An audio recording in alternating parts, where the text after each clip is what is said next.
ยียบครับไม่เหยียบแป๊บมีเกี่ยวไหมคะ ไหวผู้ใหญ่เกี่ยวมาทางนี้นะคะลอดขาหน้ามาทางนี้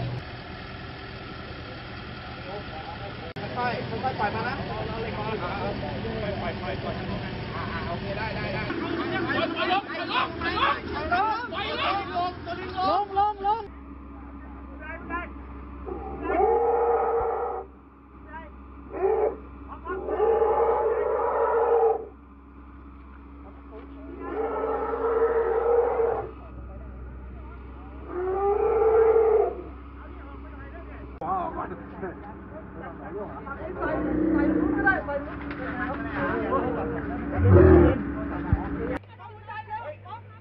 งไป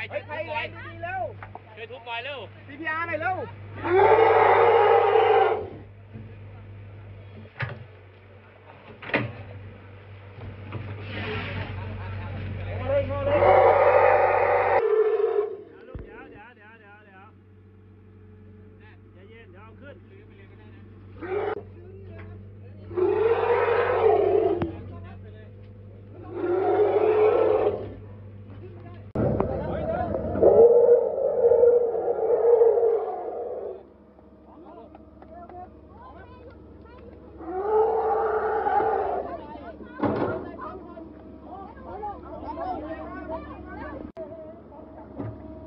ระวังหัวป๊อประวังหัวป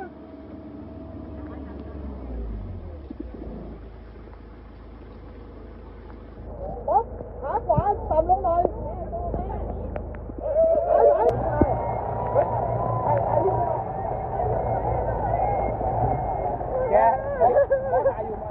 แกลูกวิ่งด้วยนะป๊อบขวาด้วยนะนี่หมอครับปอบครับหมอ